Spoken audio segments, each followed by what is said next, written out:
username, dan untuk password, dan ntar kalian bisa ngelihat data post kalian dalam bentuk array.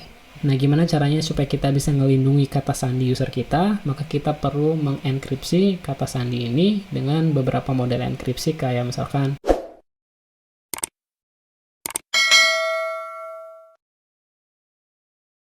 Oke, setelah berhasil mengkoneksikan file PHP kita dengan database, berikutnya saya mau coba untuk ngoding backend untuk modul register. Saya bagi ngejadi 3 step besar. Pertama itu, saya bakal coba untuk ngedapetin semua input values atau nilai yang diinputkan user melalui form register.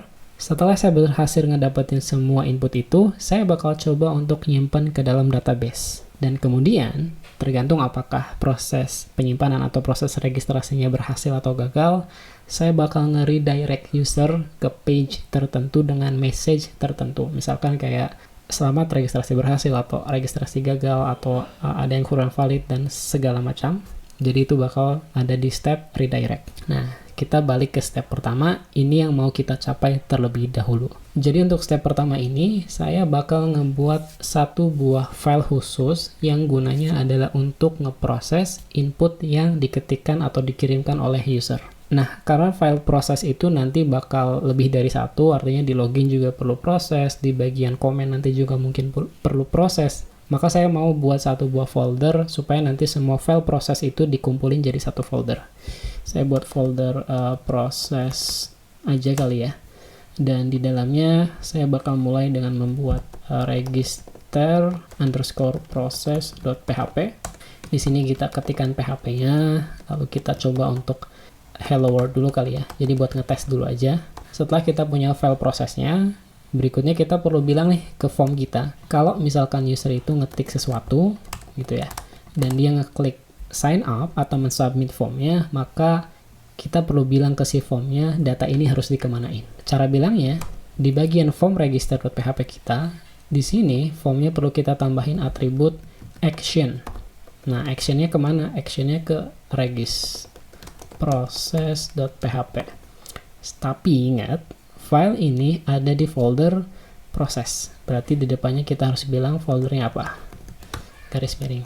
Oke, gini ya. So, kita coba. Kalau misalkan udah betul, harusnya ketika kita klik sign up, dia ngarahin kita ke file register_process.php. Kita refresh dulu ya. Rizal gitu ya. ABC, ABC, ABC, ABC, ABC, sign up. Oke. Lihat teksnya hello world sesuai yang kita ketikkan di file apa? register_process. Artinya referensi filenya udah betul ke register_process.php. Tinggal kita coba untuk ngedapetin datanya aja. Sebelum itu ada satu atribut lagi yang perlu kita bilang atau kita define ke form ini, yang dimana atribut itu adalah method. Nah, jadi kalau kalian bermainan dengan form, kalian pasti bakal sering ketemu istilahnya method. Cuma saya nggak bakal ngejelasin secara dalam metode di sini, saya cuma ngasih tahu aja ada beberapa metode yang bisa kalian pakai di form, yang gunanya itu untuk ngebungkus data kalian. Gitu. Jadi setiap metode itu punya cara membungkus datanya masing-masing, dan ada peruntukannya masing-masing. Tapi saya nggak bakal jelasin, jadi better kalian cari tahu sendiri yang jelas. Untuk bagian register ini kita bakal pakai metode post. Oke? So di sini di form kita tinggal kita bilang metodenya apa? Post. Sekarang, ketika kita ingin ngedapetin sebuah nilai input dari suatu form, ada satu elemen yang sangat-sangat esensial, yaitu adalah atribut name. Jadi setiap input itu harus mempunyai identity yang unik gitu ya. Di sini kita perlu tambahin atribut name, namanya misalkan karena ini username, kita bilang aja username. Kalau saya sih biasanya saya samain dengan nama kolom di mana data ini bakal disimpan gitu ya. Kalau di sini username, berarti saya bakal pakai username di sini. Kenapa? Supaya lebih mudah aja nginget-ingetnya. Nah, begitu pula dengan email, ini harus kita tambahin name-nya apa? Email. Dan password juga kita beri name. Name-nya apa? Password gitu ya. Nah, untuk yang confirmation password, kita kasih name yang beda gitu. Karena ini bakal kita compare nanti passwordnya apakah sama atau tidak ya. Berarti saya bisa bilang di sini confirm password pakai underscore juga boleh ya. Oke, kita selesai untuk memberikan name.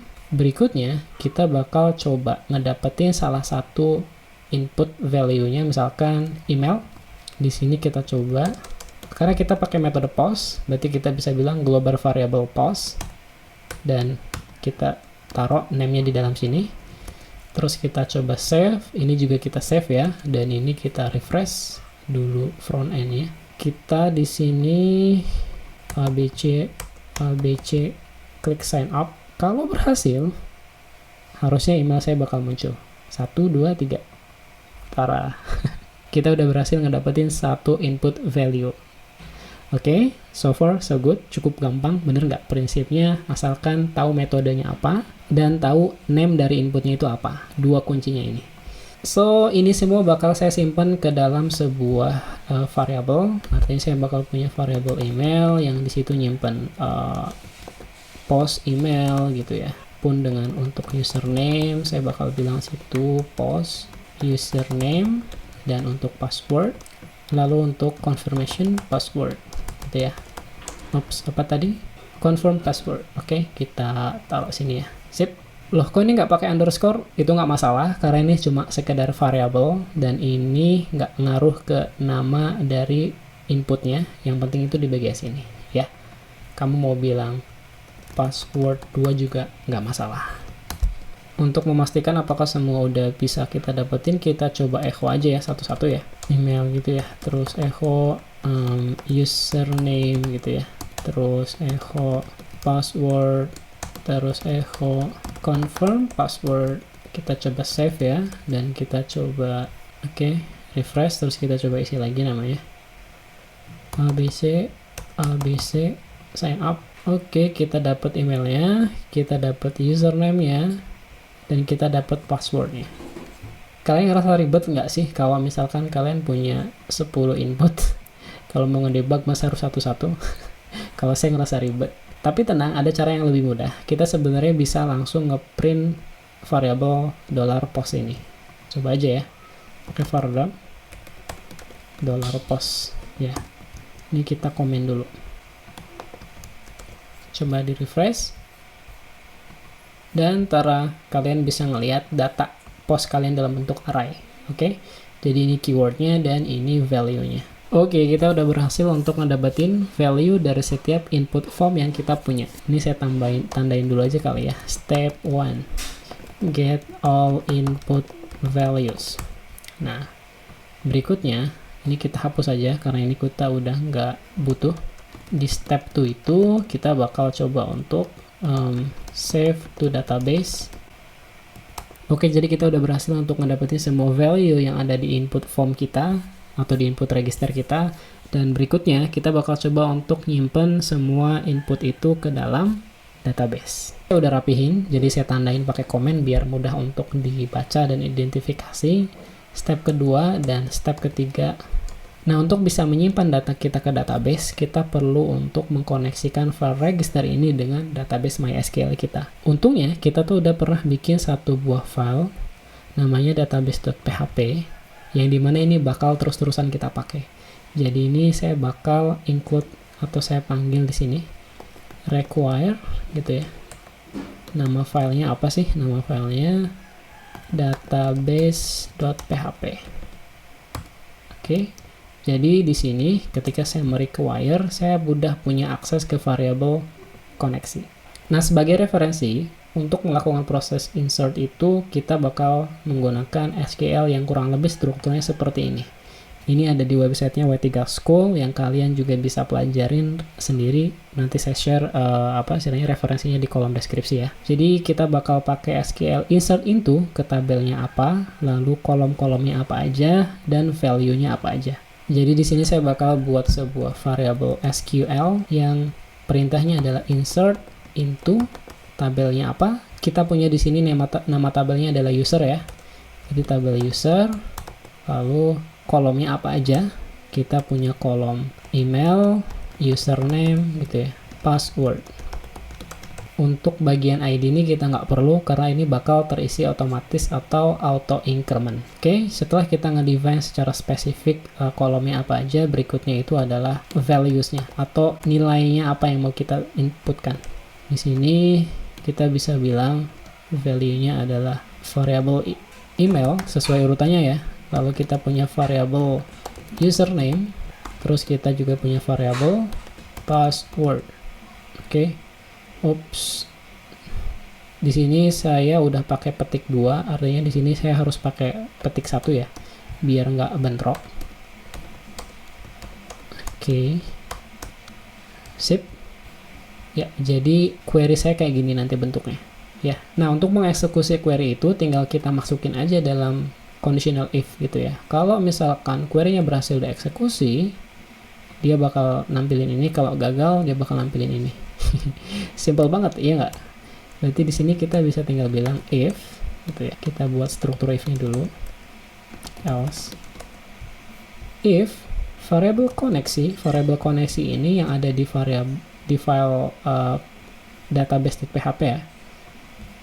If variable koneksi itu berhasil melakukan query terhadap SQL yang kita buat di atas sama dengan true misalkan.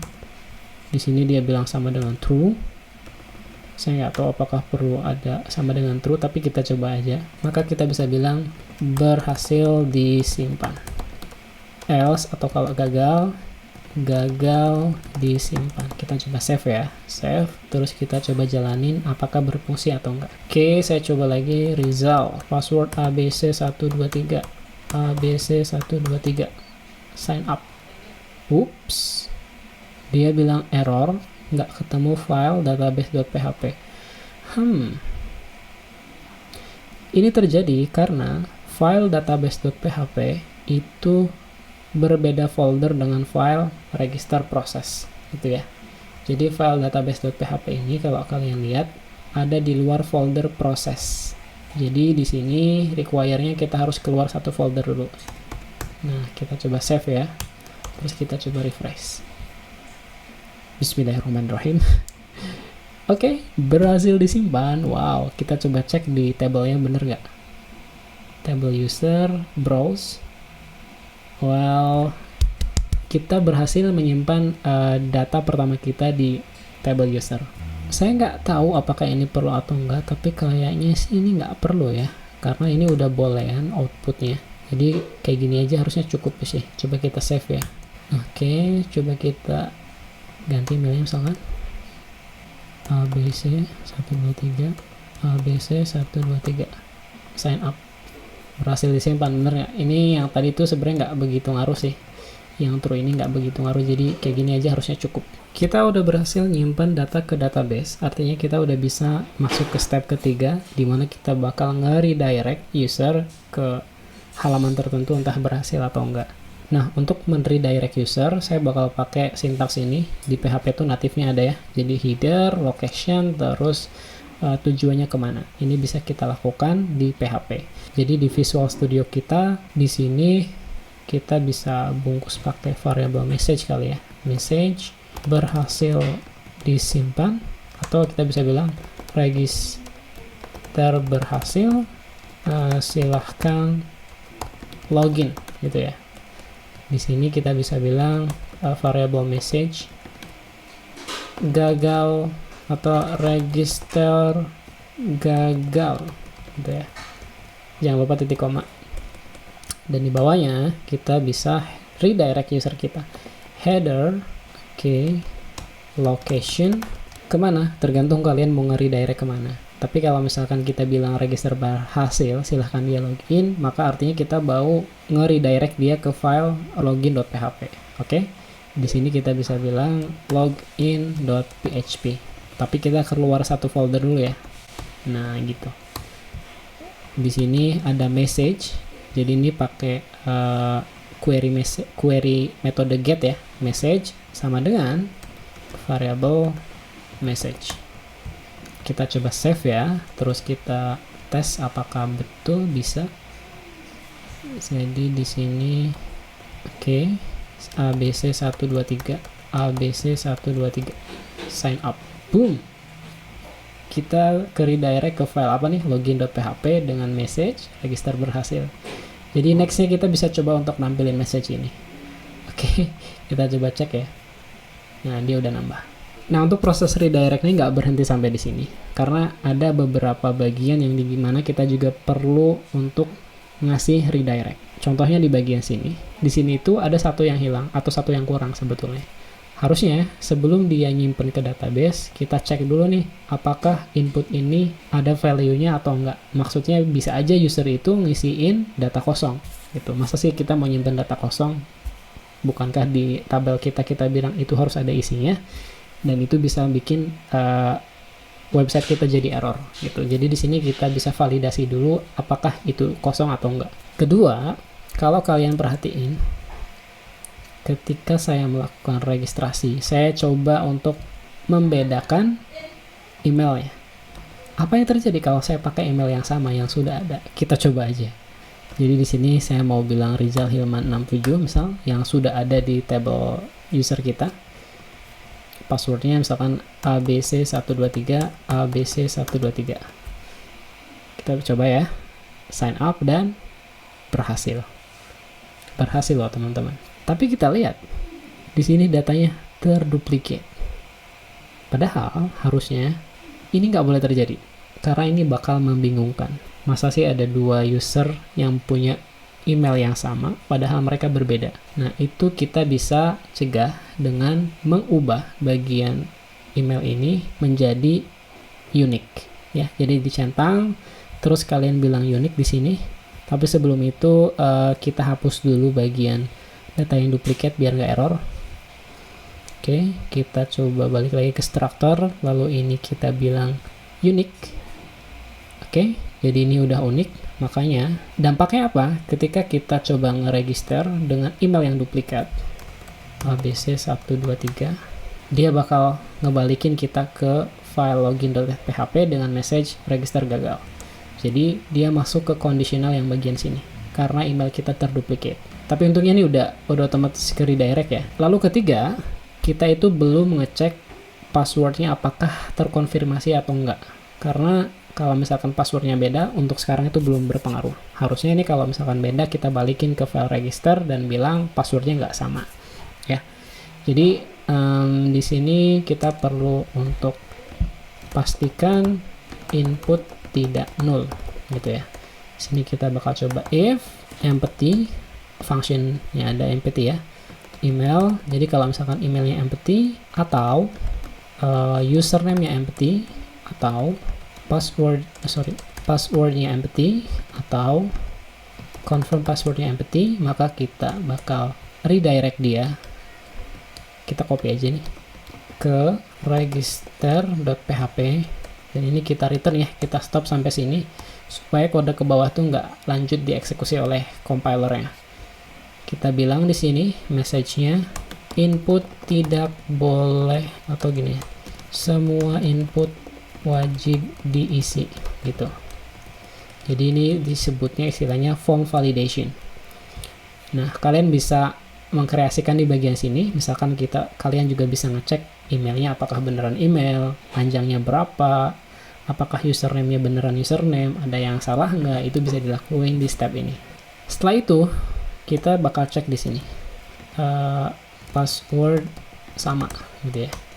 Itu kita bisa bilang di sini if variable password itu tidak sama dengan variable confirm password, kita bakal redirect dia juga ke halaman register dengan message kata sandi tidak sama.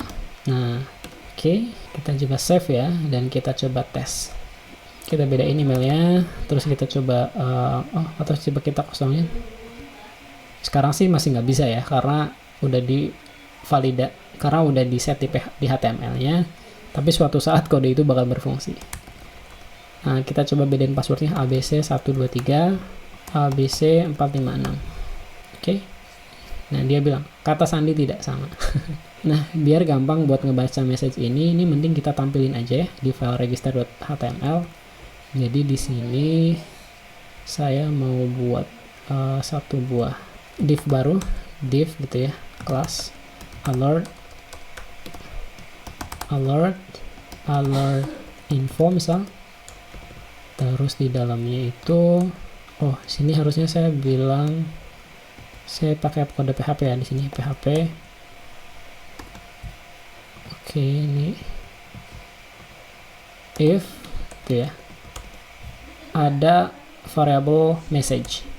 I set $get message. Kita bakal echo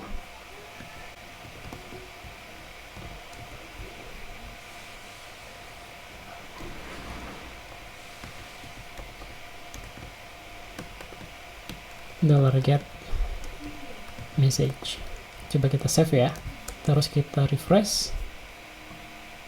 Nah, dia nampilin message-nya, ya nggak? Mungkin ini bisa kita taruh di bawahnya header 1. Save ya. Oke, jadi lebih mudah untuk dilihat. So, itu dia modul register. Kita sudah selesai dan kita bisa lanjut ke modul yang berikutnya, yaitu modul untuk login. Oke, ada satu hal yang saya lupa di sini. Ketika kita menyimpan password kita atau kata sandi kita, dia bakal tersimpan dengan plain text kayak gini, dimana orang-orang atau administrasinya atau kita, administrator database-nya, kita bisa ngelihat password user kita. Padahal secara kode etik ini nggak boleh gitu ya, ini nggak, harusnya kita nggak boleh lihat. Nah, gimana caranya supaya kita bisa melindungi kata sandi user kita? Maka kita perlu mengenkripsi kata sandi ini dengan beberapa model enkripsi kayak misalkan SHA-1, MD5, atau Bcrypt gitu, dan banyaknya lagi. Di sini mungkin saya mau pakai metode enkripsi SHA-1 aja gitu ya. Jadi di bagian kata sandi password ini di SQL-nya saya mau buat variabel baru di sini, encrypted password, pakai function SHA-1 namanya. Terus kita taruh passwordnya, kita coba save ya, encrypted passwordnya ini, lalu kita ganti yang di bagian ini menjadi encrypted password. Kita coba ya. Oke, kita coba register lagi. Dimas misal, dimas@gmail.com, abc123, abc123. Coba kita sign up. Oke, register berhasil. Kita coba cek di tabel user dan lihat passwordnya sudah ke hash ya. Jadi ini sudah, kita udah nggak bisa lihat lah istilahnya. But again, saya nggak bilang kalau metode SHA-1 ini yang paling efektif atau paling secure. Kalian harus cari tahu lagi sih kalau mau mendalami bagian ini, tipe enkripsi mana yang paling aman atau yang seenggaknya paling susah untuk di crack gitu ya, atau di hack. So, kita artinya udah selesai dengan modul register dan kita bakal lanjut ke modul login.